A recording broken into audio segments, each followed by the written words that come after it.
Hi! Hi guys, welcome to Cavalcade Vlogs. Today we're going to sort of look through answering a few questions that have been asked on Instagram.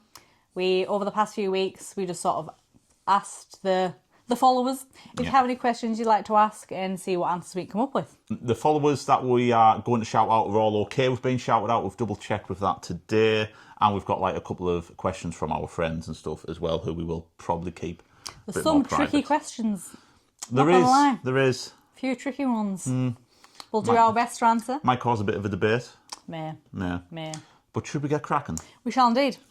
Question number 1 is from our friend Vicky, which is, what is your best memory from the park? And do you want to start off with this one? So, the solid one should be when I got proposed to in front of... Oh, yeah. By you, of course. In front of Cinderella's castle. The journey to that was very fun because he was going to propose in front of the Wishing Well, just sort of round the back of the castle. Yeah. But someone proposed literally just they were the like space in front of us in the queue, and he just got such a big sigh, and I think I actually said I don't believe it. I don't believe it. I was like, it wasn't what? like a whisper. It was. My God. Yeah. And I probably did give it away at that point. I was planning something, and then I was in a mild panic. We had ice cream to calm him down. Yeah, and then I was basically watching the clouds, thinking it's going to rain, and then basically the gardens in front of the castle just ended up being the perfect. So actually, the person who had the wonderful proposal before us did me a favour really because it all worked out. But outside of the proposal, close second would be when I met Kevin. Yeah, you love Kevin. Kevin, the big bird from Up, if no one's familiar, because there's been a few people who are like, "Who's Kevin?" Yeah, and I'm like, "It's Kevin." Loved that. Was just magical. I was like gonna cry. I was like, the children were all waiting, and I was like, "Let me stroke you, Kevin." So yeah, that was a fabulous moment. Yeah, I mean, I probably still say it's a proposal. Every time I think of Disney, I know it's true. Kevin. Every time I think of Disney, it always goes back, and I think that's why Magic Kingdom is kind of the park I love the most. Even though it maybe doesn't have the best food, which we'll get into, or they might not even have the best rides. I think just in terms of the memory of it. It has the best memories. Yeah. Oh, wait. It was in the Magic Kingdom, though, and it was from 2019, and it was the Villains After Hour party. Actually. And what I'll do is I'll put the footage to here. And it was brilliant, it was basically a rave in front of the castle. It was brilliant. DJ, and I'm sure they've done DJs since then, After Hours. But not to this extent. It was like the full crowd. Yeah, It was like mainly adults as well. So it was literally just like everyone was like bouncing up. Yeah. It was brilliant. It was insane. And never experienced anything like that since. The Villains party was just... I would love it if they did stuff like that. And maybe it's the will of the Villains Land coming back. Yeah, I hope if they do Villains Land, they'll bring that back. Yeah. So thank you, Vicky, for a solid start. A good question. Next question is... And this is from Lenny Loveridge on Instagram. If you don't follow Lenny, please head over to his account. He's super supportive. Super supportive for everyone. Fabulous. Loves Disney, loves Universal, loves Disneyland Paris. He loves Fanta as well, as you'll see from these questions. So his first one is, what is our favourite snack? I think outside of parks, it'll definitely be beignets from Port Orleans French Quarter, because that is just my favourite food in life. But inside the parks, Dole Whip is always a go-to. Yeah. But the pineapple upside down Dole Whip snack is superior, because you get cake. It's not warmed cake, but it's just delightful. And then even if you get the coconut Dole Whip swirl, even better. The tropical serenade. That one, or just on top? No, just on the cake. Oh, that one. Yeah. I mean, to be different to Lenny. Lenny said that his favourite is the cheeseburger spring rolls, which I think for me are right up there. They probably would be yours. I love, and I want an honourable shout out to the cinnamon roll from Gaston's Tavern. I adore that. But the creme brulee croissant. I can't wait. But I think mine will be, what do I like?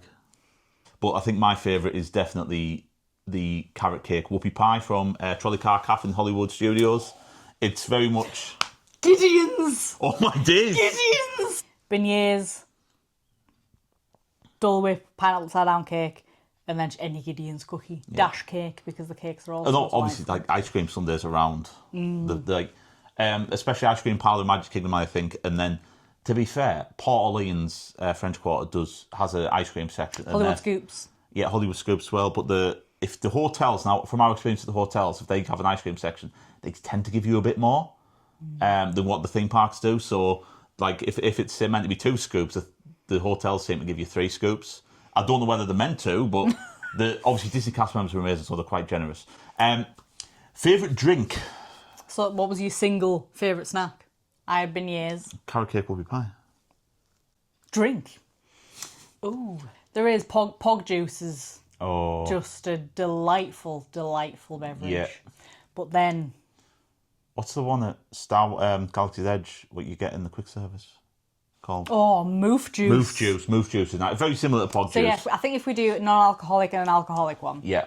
I think, Pog juice for me, for an alcoholic, because it's just so nice. Yeah. Especially breakfast at Garden Grill, unlimited Pog juice, gorgeous. My non-alcoholic, would be, and I don't know whether this is exclusive to Disney, because I've only ever been to Starbucks Oh my God. in Disney or Universal, so I'm sorry, I'm kind of franchising it in a bit with Starbucks, but the Caramel Ribbon Crunch is just It's so good. madness in a cup. There's the coffee from Kusafiri Bakery.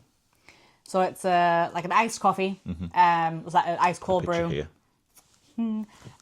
With a like condensed milk cream with it in it. Oh, it's gorgeous. If you want Kusafiri, it's not open all day, is it? No, it shuts early. So I'll check the time and I'll put it up here. I think it's maybe like from opening to like 3. Something like But on the morning there's always a pretty decent queue because it does breakfast pastries as well. And I'll put the menu. It does the pancake, the breakfast pancake with the yeah, sausage. that's what I want to try, isn't it? Yeah. Alcoholic one, I'll have to go with the avocado margarita and Calvados tequila because it is just gorgeous. Unexpectedly nice. It was very strong. Yeah. If you go back and watch that video from our June 2025 series, I think it's I want to say video 3.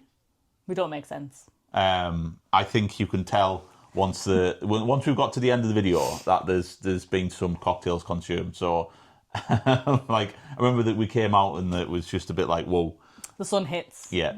But also, I think for me, I'm a bit more beige, a bit more bland, but our favourite alcoholic, I think it's just a selection of, like, lager, ale, IPAs that are on offer. Over there, there's one that I think it's just a Sam Adams in Regal Eagle. That's one I really like. The Gold Squadron IPA in Docking Bay 7 is really good. There is a green ale in Satuli Canteen. Yes. Now, Lenny's second question is, now this is more into our trip to Japan. Where do you start when planning a Japan trip to Disney, and who do we fly with? We flew with Emirates. We sort of did, to get down to London, we did British Airways and then did Emirates. We did a split flight, so that was from London to Dubai, then Dubai to Japan. I think it was Narita Airport we landed. Yeah. Which was pretty close to everything we needed. And then the Disneyland and Disney Sea are in Tokyo. Tokyo Bay. Yep. So they've got some really nice hotels around there.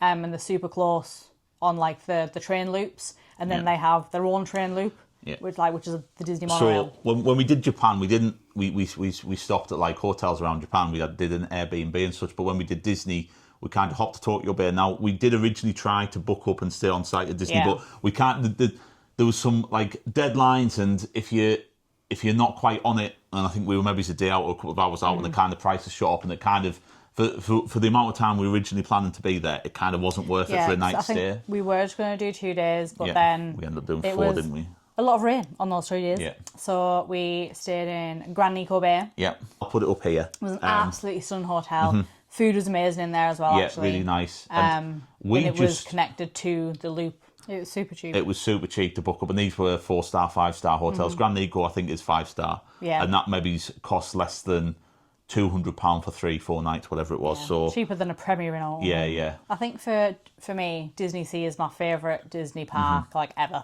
The detail and the theming is just so good. It's immaculate. And again, I'll put some little footage of videos in Fancy here. Springs. Yeah, and obviously Fantasy Springs. And, Amazing. but no, thank you very much for those questions, Lenny. Again, if you don't already follow Lenny on Instagram, please head over to his account.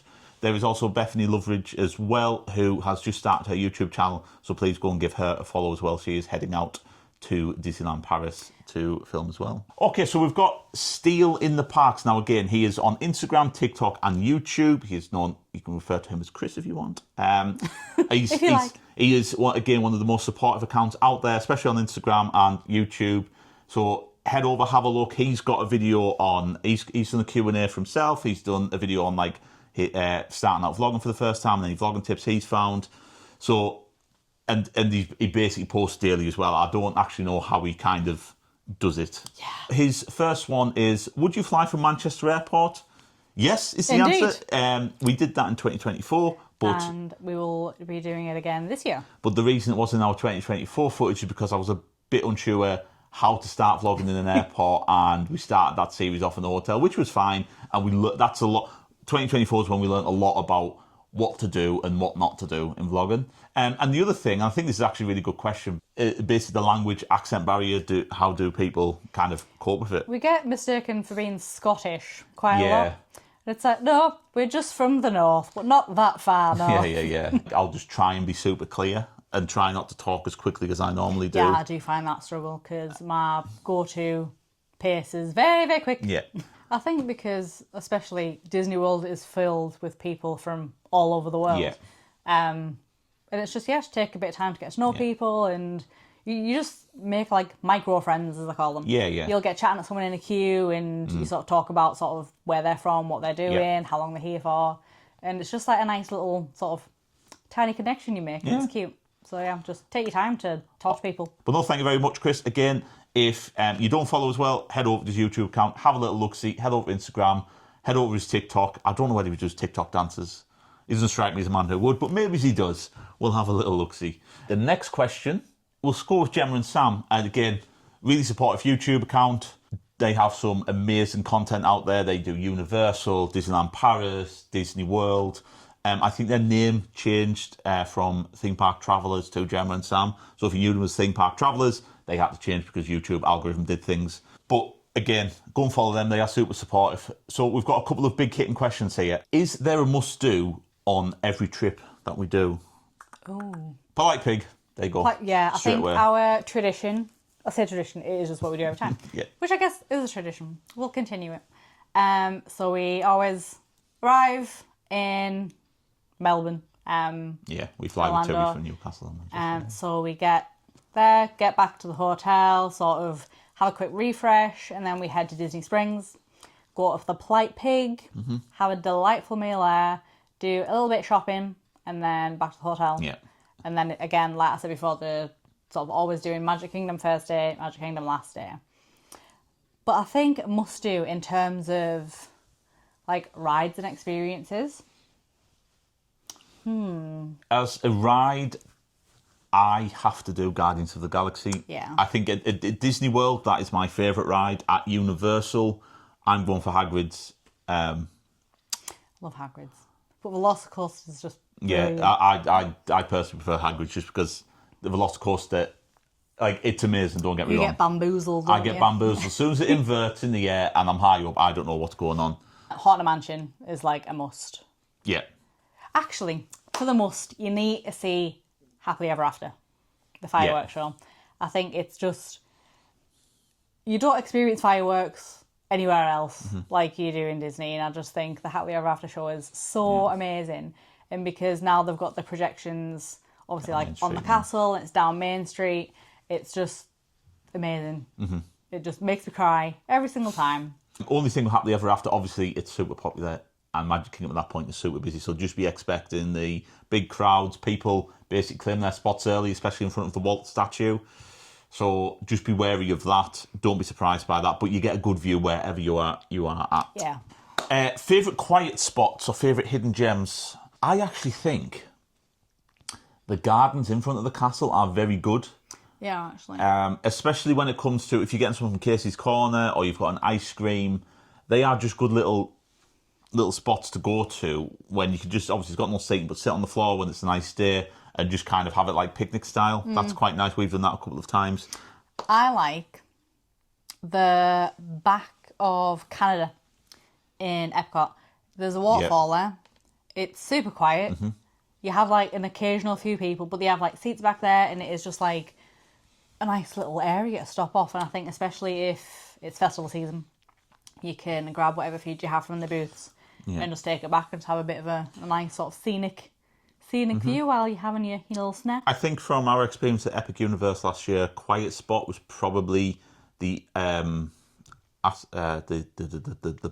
The Meteor Meteor Astro Pub, yeah. That was really good, actually. In fact, Celestial Park. Celestial Park in general, like if someone said Celestial Park is their favourite area of Epic Universe, that's fair. I think genuinely, I think that is fair just in terms of how it looks. It needs a bit more shading, but oh god, the shade. It was very quiet. We always found as well. Again, crowds might have changed within the year or so, but there's an area around I'll say the back of the tree in Animal Kingdom, but yes, actually, you can kind of go and it's looking over the river, and it's just a nice little spot there as well. If you can get a table in Nomad Lounge, that's a delightful little quiet spot. If you can get outside, it's all there's maybe like a few tables, but it's like a super quiet little spot. Yeah. And you get some delightful churros and some good snacks there as well. Gemma and Sam are also asking, is there any other Japan tips? I think also especially take time to visit temples and shrines. They are just so like the architecture's stunning. And you just feel like you're in a complete other world. Go and explore like the areas, like if you're into video games or anything, like go to Asakusa or Akihabara, and just like the retro game scene there is incredible. It's overwhelming as well. Be prepared to be overwhelmed because there's Tokyo is big. Tokyo's big and very like vertical, so shops will look very narrow or small at times, but they will keep going. That they might be 10 stories high at times, so just be expecting that. But great question. Thank you again. If you don't follow Gemma and Sam on Instagram and YouTube, head over their accounts. They've got some great content there. So next question is coming from another one of our favourite accounts online, which is Theme Park Traveller. She does some amazing reels, some amazing content. She just doesn't just go to Florida, she's around the world. At all the theme parks. We bumped into her in Universal Horror Nights. We did. And why we didn't get a photo I know. Missed opportunity. or put it on the vlog, I'll never know, but we kind of were just meeting someone we really like following on Instagram. So please go and give her a follow and have a look at some of the content. But her question, and I think this is where the controversial takes will come in, is what do you think is the most overrated ride in Orlando and then the most underrated? Most overrated for me is definitely Tron. I think, it's fun for the 20 seconds you're on. But I think it's just like, it's long queues. I think the theming's good when you run it, but sort of getting to that point, it's lacking a little bit. It is just, for me, a long wait for something that's slightly underwhelming. I'll go for a Universal angle here, and this is from a Japan experience, but I think it's the same, and that is Mario Kart. I think just as if you want a little bit more thrill to a ride, I think that one lacks a little bit. It's quite slow, obviously giving you a chance to kind of send out blue shells and whatever. But I found that one a little bit lacking in terms of kind of the thrill side of it. I would agree with Chloe as well about Tron. I think it's too short. And the launch is great, but then once you're out of the launch and you come back in, it's like, it's also been 6'4". It's quite uncomfortable for me. It felt like I'd almost crushed my ribs. But underrated. Underrated. I love alien swirling saucers. Yeah, we do, don't we? Yeah. But obviously, this is Orlando. They have a version in Tokyo, which is Baymax's Happy Ride, and it's like a cult following, and that is one of my most favourite rides ever.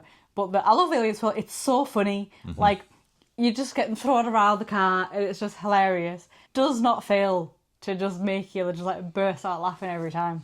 Like I don't know whether it's underrated, but I never feel like there's loads of hype around it. But that's Rise of the Resistance. Like That was when it first came out. I think when it first came out, and like I've been, like a couple of vloggers, like we watch and they say they'd wait like 20, 30 minutes for it, but they wouldn't wait. Like I'd happily wait over an hour for Rise of the Resistance. I don't know whether that's a controversial take, but I just think that ride is super cool. It's like amazing franchise theming for Star Wars. It's cool technology.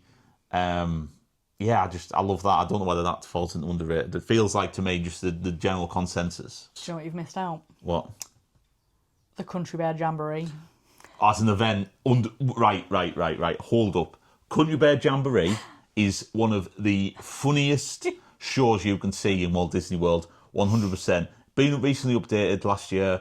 Just hilarious. It's very tongue-in-cheek. Doesn't take itself too seriously. Again, an original IP. We're going with our friends this year as well. I just keep talking about Country Bear Jamboree. It's brilliant. And go on Living with the Land. For the ultimate. Actually, Living with the Land's incredible, Yeah. especially if it's seasonal. So when you have Flower and Garden Festival on, they always have like the flowers and the plants that they use in the dishes.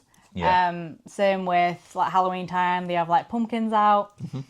Oh, it's just so relaxing and delightful. We did the Behind the Seeds tour last year. Yes. And that was like one of the best experiences. You literally go around, figure out yourself. They tell you about sort of how everything's grown, the different sort of technology that's being used.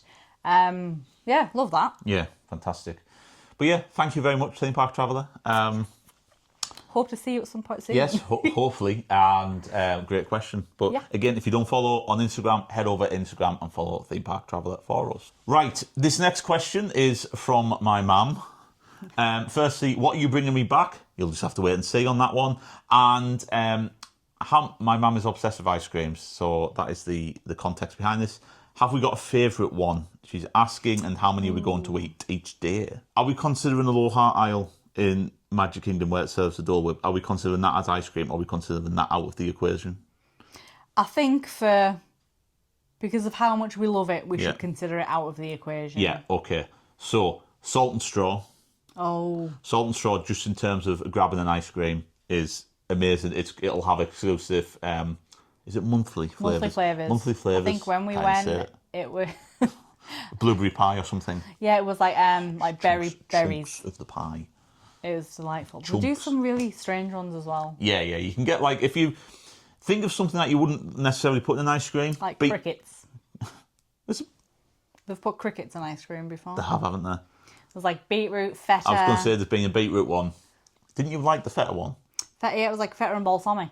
Really strange to put in ice cream, but it was delightful. Other place, I would say, in terms of theme parks, I think the ice cream palette at Magic Kingdom is very hard to beat in terms of just the brownie sundae that's your favourite.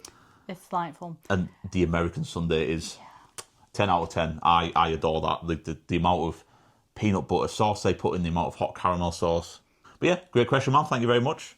Another question now from one of our followers is, and I think this is a very, very strong question, and I think when it comes to planning is important. And it's, do you think rope drop is worth the hassle? And I think there's two caveats to this, and I think you've got to think of it, one, if you're staying on site, and one, the other, if you're not staying on site. On both occasions at Disney and Universal, we've stayed on site. Even in Japan, to an extent, we did rope drop because we were in Tokyo Bay hotels. I'll try not to kick the camera kick the table next time with my long legs. Put your foot down. It keeps. It does, I know. So, do you think it's Cross worth it? your legs. Do you think it's worth it? I think, especially for like first week, I quite like to rope drop the parks like at least once. Yeah, we normally do 2 weeks as well. So so I think first week we do rope drop probably on the first 4 days ish. Yeah, something like that. Something like that, and then if we do Universal, we'll get there as early as possible. By the time we get to the second week, we very rarely keep rope dropping. Yeah, we value the sleep a little bit more. Yeah, I think it's easier that first week because one of the jet lag, so you're quite happy to get up. It's easier at Disney because I say it's easier. You've got the transport from the hotels, but we rope dropped last year, and if it wasn't for an umbrella in my bag buzzing, off, then we'd have been inside the Magic Kingdom, I think, for like 8:05. Security, if you don't have anything that's going to ping off, or they do say if you hold out, let's say, an umbrella, because umbrellas are notorious for this, even spare glasses, I think, at times. Yeah. If you hold out what you think might be, they sometimes let you pass, they'll quickly check it.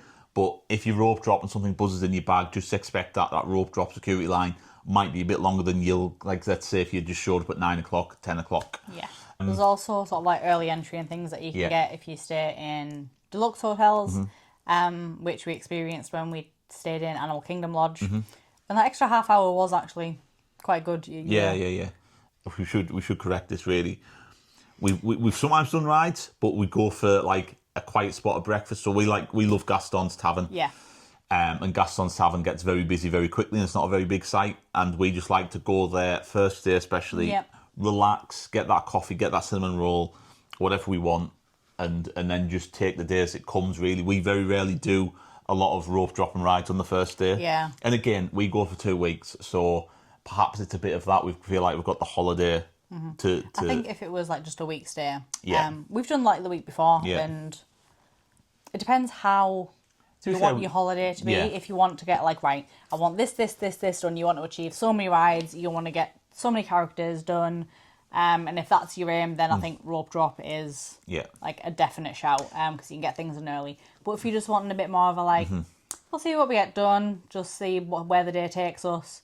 It's not really necessary, because you'll just wherever the wind takes you. Yeah. I also quite like, we do like a midday break. Yeah. So if we do a rope drop, we'll sometimes like drop back at the hotel midway through the day. There's nothing wrong with that. It's good to recharge. It is, especially with the heat. When that like 2 p.m. sun hits, especially in July time, it hits hard.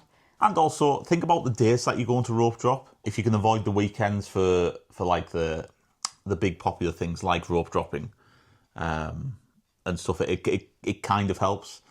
In Magic Kingdom, predominantly people are going to Seven Dwarfs, Tron, and is that it? Well, Seven Dwarfs, Space Mountain, Tron, Tiana's in the summer probably. But I think overall, yes.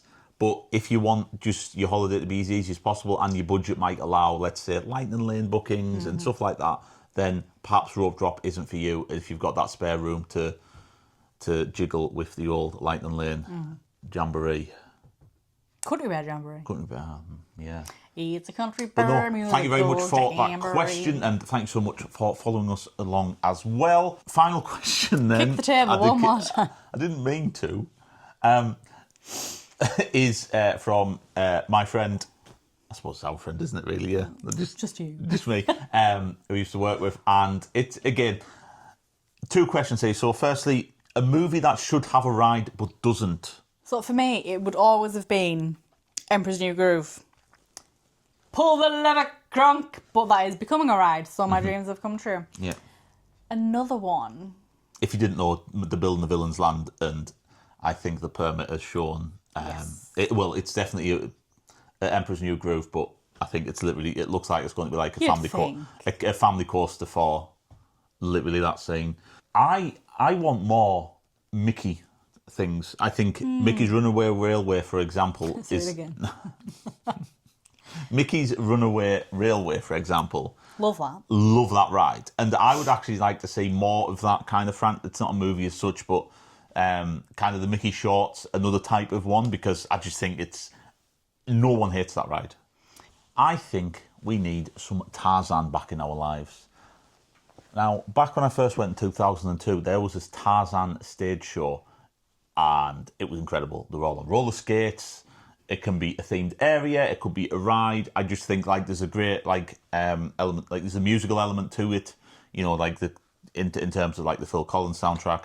You've also just got it's a bit of a hidden gem in my opinion for Disney. I know you're not as big of a fan of Tarzan as I am, which was one of my favourites as a kid. Now I would say Tarzan now. But I'm just thinking, what type of ride could they do for Hercules? You could do Hercules' training camp. Yeah. That could be a thing. It could be like a trackless ride, so you could kind of be taken through a bit like Ratatouille. You could escape the Titans. There we go. Sign us up, That's Disney. Sign us up. Imagineers at work. I would also like to see Steamboat Willie something Steamboat Willie Yeah, themed. I think if anything, like what Florida's lost in a way is that old element of what Toontown was. Now I'm not saying Toontown was amazing, but that like Mickey and Friends Toontown, Yeah. and it's in Tokyo, so you're kind of in that Mickey Mouse world, and all we've got is kind of obviously the character meet and greets in Florida, and also Mickey and Minnie's Runaway Railway, which again, as I said, is amazing, but kind of just an element of the Fab 5 and bringing them back into the fold just a little bit. Sophie's final question is, what's our number one tip for visiting for the first time? A very good question.